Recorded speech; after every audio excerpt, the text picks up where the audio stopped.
मणिपुर जल रहा है। मणिपुर में धुआं ही धुआं है। में 3 महिलाओं को निर्वस्त्र घुमाए जाना और एक व्यक्ति की हत्या का आरोप है। वह व्यक्ति अपनी बहन को बचाने जाता है और भीड़ द्वारा उसे मार दिया जाता है। राहुल गांधी ने मणिपुर की यात्रा की थी और उस यात्रा के दौरान उनको यह कहकर रोका गया कि आप पे हैंड ग्रेनेड्स फेंके, AK-47, assault rifles, hand grenades, rocket launcher जैसे चीजें इनके पास है। कहां से आखिर इनके पास आती?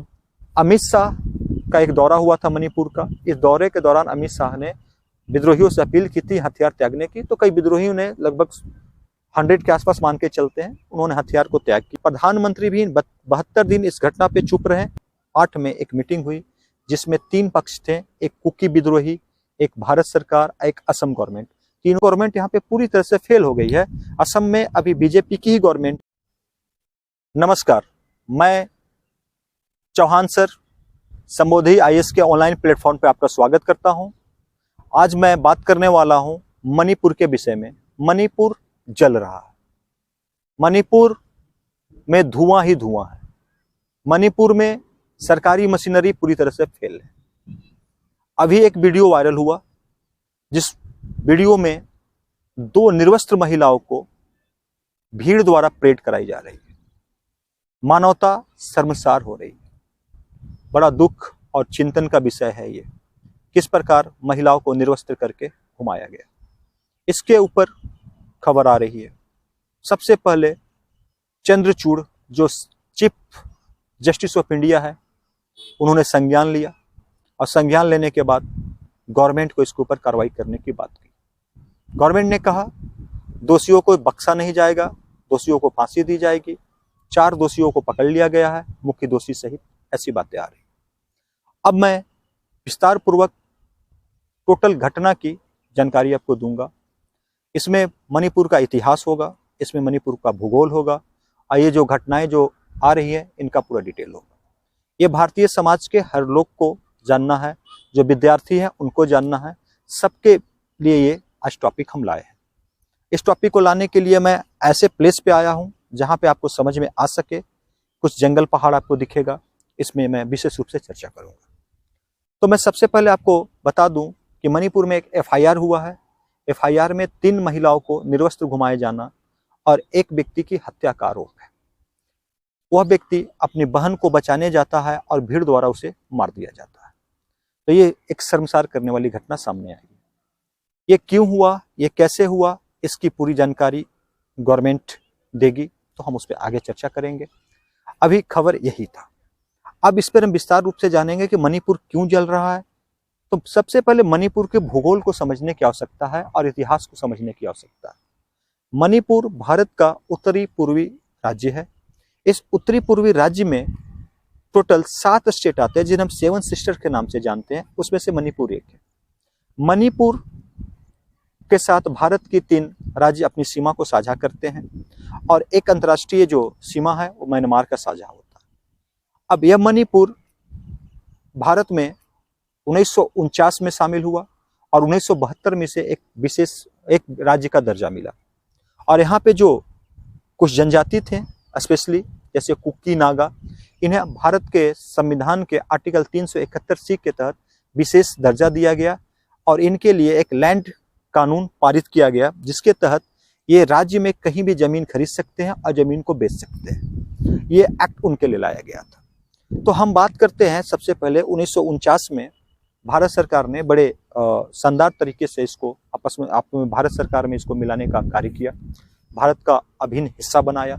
उसमें नेहरू जी का काफ़ी अहम रोल रहा, क्योंकि जो वहाँ के महाराज थे बोध चंद्र सिंह, वो भारत में शामिल नहीं होना चाहते थे, वो अलग देश बनाना चाहते थे, लेकिन उनकी एक न चली और भारत में मिलाया गया। तो उस समय कुछ लोगों को लगा कि भारत सरकार ने जबरन हमें आपस में भारत के साथ जोड़ दिया गया और एक गुट बना करके भारत सरकार के खिलाफ वो कई वर्षों तक संघर्ष करते रहे।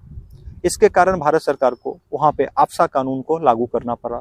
1980 का एक ऐसा दौर था जहाँ पे भारत सरकार ने पूरे मणिपुर को आसान क्षेत्र घोषित कर दिया। इस पे उन गुटों के साथ भारत सरकार की 2008 में एक मीटिंग हुई जिसमें 3 पक्ष थे, एक कुकी विद्रोही, एक भारत सरकार, एक असम गवर्नमेंट। तीनों ने मिलकर आपस में एक शांति कायम करने के लिए मीटिंग किया। उसके बाद कुछ शांति वहाँ पे देखने को मिला, तो काफ़ी अच्छा बात रहा वहाँ पे। अब हम थोड़ा सा चर्चा करना चाहते हैं इस विषय में कि आखिर ऐसा क्या समस्या यहाँ पे आ रहा है जिससे आपस में एक मैतेई समुदाय और कुकी समुदाय लड़ रहे हैं। तो जैसे मैं एक ग्राउंड में खड़ा हूँ यहाँ पे, तो एक ग्राउंड जो हो गया, ये समझिए ये मणिपुर का ये बीचों बीच का भाग हो गया। और पीछे में जो पहाड़ देख रहे हैं, तो मणिपुर को चारों ओर से पहाड़ ने घेर रखा है, जंगल पहाड़ में। तो ये जो बीच का भाग है, ये मात्र 10% क्षेत्रफल पे ये है, और जो पीछे पूरा है वो 90% क्षेत्रफल पे मणिपुर का है। तो ये 10% के ऊपर मैतेई समुदाय के लोग रहते हैं, जिनकी जो जनसंख्या में 53% की भूमिका है। और जो पीछे आप देख रहे हैं, पूरा हिस्सा देख रहे हैं, जो 90% जो क्षेत्रफल है, उसमें कुकी जनजाति सहित नागा जनजाति और कई जनजातियों का वास है, जो कुल जनसंख्या का 43% वो आते हैं। अब मैंने आपको बताया लैंड एक्ट कानून के तहत जो जंगल पहाड़ों में एसटी जनजाति बसे हुए हैं, वो कहीं भी जमीन को खरीद सकते हैं, लेकिन ये एसटी में नहीं आते, तो इन पे लैंड एक्ट उनको रोकता है जमीन खरीदने से मैतेई को। तो मैतेई का कहना है कि बाहर से लोग आ रहे हैं और हमारे जो क्षेत्र है उस क्षेत्र में जनसंख्या में क्या कर रहे हैं, परिवर्तन कर रहे हैं, जिससे हमारी जनसंख्या धीरे धीरे घटते जा रही है और दूसरों की जनसंख्या बढ़ते जा रही है, जिससे हमारी संस्कृति, हमारे विरासत पे इफेक्ट पड़ रहा है, हमारी भाषा पे इफेक्ट पड़ रहा है और हम पिछड़ रहे हैं। हमारे बच्चों को आरक्षण नहीं है, जिसके कारण हमारे बच्चे पिछड़ रहे हैं। मैं आपको बता देना चाहता हूं, मैतेई के जो लोग हैं ये ओबीसी से बिलोंग करते हैं और एससी से बिलोंग करते हैं। ये आर्टिकल 371 के सी के तहत इनको विशेष दर्जा नहीं मिला हुआ है, जैसा कुकी जनजातियों को मिला हुआ है। तो ये बार बार डिमांड करते हैं कि हमें क्या दिया जाए, तो हमें विशेष दर्जा दिया जाए, हम भी एसटी का दर्जा दे दिया जाए, जिससे हम अपनी संस्कृति को यहाँ पे बचा के रख सके। इसको लेकर विवाद होता है। कुकी जनजाति नहीं चाहती है कि हमें इनको विशेष दर्जा दिया जाए, क्योंकि वो इनके बराबर में खड़े हो जाएंगे, इनके तुलना में कंपेयर करने लगेंगे, वो भी जमीन कहीं भी खरीद सकते हैं और इनका बढ़त तो होगा तो उनका घटना शुरू हो जाएगा। तो आपस में कई मतभेद इनके बीच में है। तो इन मतभेदों को अगर हम बात करें, हम देखें, तो ये मतभेद ही इनके बीच में लड़ाई का झगड़ा बना, वार का झगड़ा बना।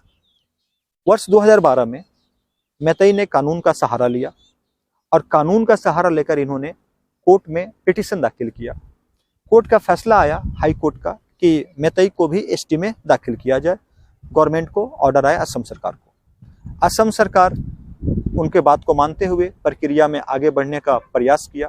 जैसे उन्हें प्रक्रिया में आगे बढ़ने का प्रयास किया, इस पे मणिपुर में एक गुट बनाया गया और उस गुट ने एक प्रदर्शन किया, एक मार्च किया। उस मार्च में 60,000 कुकी लोग शामिल हुए और दूसरे ट्राइब शामिल हुए। यह विद्रोह मैतेई को एसटी जाति का दर्जा दिए जाने के खिलाफ था। जब यह मार्च हुआ तो मैतेई को ऐसा फील हुआ कि ये जो दर्जा दिया जा रहा है, हमारे खिलाफ जो काम किया जा रहा है, तो इसमें सबसे बड़ा खिलाफत में कुकी विद्रोहियों का रोल है। इन्होंने कुकी के कुछ गाँवों में आग लगा दी, ऐसे रिपोर्ट्स कहते हैं। जिसके बाद वहाँ पे कोलैप्स शुरू हुआ।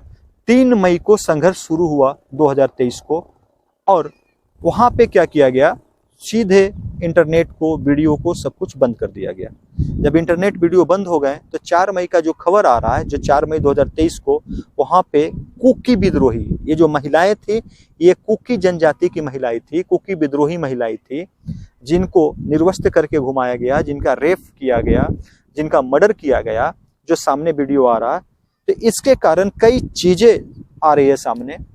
तो सीधा सीधा मैं कहना चाहता हूं कि ये आपस का संघर्ष है 2 समुदायों का, एक जनजाति का और एक समुदाय का। इनके बीच में जो भी वहां पे हुआ, अब सवाल उठता है कि भाई ये संघर्ष जो है, ये तो सशस्त्र संघर्ष है, इनके पास हथियार कहां से आए? हथियार भी ऐसे वैसे नहीं, AK-47, assault rifles, hand grenades, rocket launcher जैसे चीजें इनके पास है। कहां से आखिर इनके पास हथियार आ रहा है? तो कुकी विद्रोहियों को यह कहा जा रहा है कि चाइना के द्वारा हथियार दिया जा रहा है, और मैतेई के बारे में यह कहा जाता है कि मैतेई को असम राइफल्स ने हथियार प्रोवाइड कराए हैं, लेकिन गवर्नमेंट का कहना है कि वो हथियार लूटे गए हैं। तो लूटे गए उन्हीं हथियारों से ये हो रहा। तो मैं बता देना चाहता हूं कि राहुल गांधी ने मणिपुर की यात्रा की थी, और उस यात्रा के दौरान उनको ये कहकर रोका गया कि आप पे हैंड ग्रेनेड्स फेंके जा सकते हैं, क्योंकि विद्रोहियों के पास हैंड ग्रेनेड्स अवेलेबल है। वो सरकारी मशीनरी के खिलाफ भी उनका आंदोलन चल रहा है, इसलिए आप आगे ना जाएं, आप यहाँ पे रुक जाएं।